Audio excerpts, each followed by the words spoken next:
Ajni police थाने के वरिष्ठ police निरीक्षक नितिन चंद्र राजकुमार द्वारा दी गई जानकारी के अनुसार नागपुर शहर के मेडिकल अस्पताल और सुपर स्पेशलिटी अस्पताल परिसर में एसी के लिए इस्तेमाल होने वाले तांबे के पाइप चोरी करने वाले एक शातिर चोर को अजनी पुलिस ने किया है। इस कार्रवाई में पुलिस ने करीब 1.5 लाख रुपए का माल बरामद किया है। इस संबंध में अधिक जानकारी वरिष्ठ पुलिस निरीक्षक नितिन चंद्र राजकुमार ने दी। पोलीस ठाणे अजनी हद्दीत मेडिकल हॉस्पिटल आहे आणि ते मेडिकल हॉस्पिटल मधले ओटी आहेत, ऑपरेशन थिएटर आहे। ते ऑपरेशन थिएटरचं टेम्परेचर व वातावरण मेंटेन करण्याकरता काही कूलिंग सिस्टम त्या छतावर लागलेले आहेत। तर सदरचे कूलिंग सिस्टमचे तांब्याचे पाईप हे काही दिवसापासून चोरीला जात होते। तर महाराष्ट्र सुरक्षा बलचे जगदीश गायकवाड सर यांनी एक लेखी तक्रार आमच्या पोलीस स्टेशनला दाखल केली होती। त्या अनुषंगाने आम्ही त्यांच्यासोबत आणि MSF सोबत चर्चा करून एक प्रॉपरली पेट्रोलिंग नेमलेली होती। तर त्या पेट्रोलिंग दरम्यान असं लक्षात आलं की दिनांक 3/4/2026 ला एक इसम काही सामान घेऊन जाताना आढळला। तर त्या इसमाची झडती घेतली असता आमची सुद्धा त्या दिवशी नाईट होती, त्यावेळेस त्या इसमाला आणून त्याची झडती घेतली असता त्याच्या बॅगमध्ये काही तांब्याचे पाईप आढळले। तर सदर तांब्याचे पाईप हे त्याच कूलिंग सिस्टमचे होते आणि त्याद्वारे त्याला अधिक विचारपूस केली असता तो संपूर्णपणे उडवळूळीची उत्तरे देत होता। कोणत्याच प्रकारे तो आम्हाला माहिती द्यायला तयार नव्हता।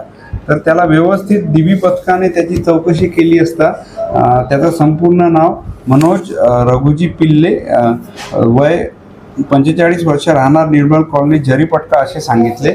व त्याने यापूर्वी सुद्धा 3दा मेडिकल कॉलेज हॉस्पिटल येथे इतर ओटींचे तांब्याचे पाईप कापून नेलेले आहेत। वास्तविक पाहता हे पाईप विकल्यानंतर यांची किंमत खूप कमी प्रमाणात येते, पण हे पाईप खूप महाग येतात आणि एका प्रकारे हे पेशंटच्या जीवाशी खेळण्याचा प्रकार आहे।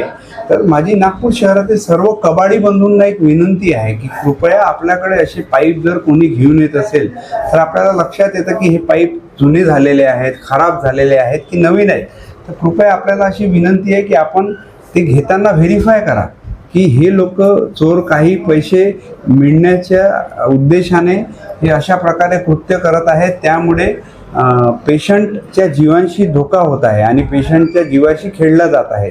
त्यामुळे सगळ्या कबाडी बंधूंना एक माझी विनंती आहे की कृपया आपण या गोष्टी व्हेरीफाय करा आणि काळजी घ्या की हे असं काही व्हायला नको। हे एका प्रकारे पेशंटच्या जीवाशी खेळणं आणि सगळे गोरगरीब पेशंट्स हे मेडिकल सारख्या ठिकाणी उपचारासाठी येतात आणि तिथल्या 3 ओटीचे पाईप कापण्यात आलेले होते आणि सर्रासपणे हा व्यक्ती तिथून चोरी करत होता। तर MSFने आणि DB पथकाने सदरची चोरी पकडलेली आहे आणि यामध्ये मुख्यतः संतोष वाघमारे आणि आमच्या DB पथकाचे पोलीस उपनिरीक्षक संतोष वाघमारे ज्यांना या आत्ता जस्ट DB मध्ये देण्यात आलेले आहे, शालिराम शिंदे, प्रवीण खवसे, अश्विन सहारे व नितीन सोमकुवर यांनी अत्यंत कौशल्य व रोशन वाडीवस्मे यांनी अत्यंत कौशल्याने बारकाईने तो आरोपी काहीच सांगित नसताना त्याला व्यवस्थित विश्वासात घेऊन त्याची चौकशी केलेली आहे आणि हा गुन्हा डिटेक्ट केलेला आहे। जवळपास 2 लाखाचा माल चोरी गेलेला होता आणि 1,50,000चा 70% माल आम्ही रिकवर केलेला आहे।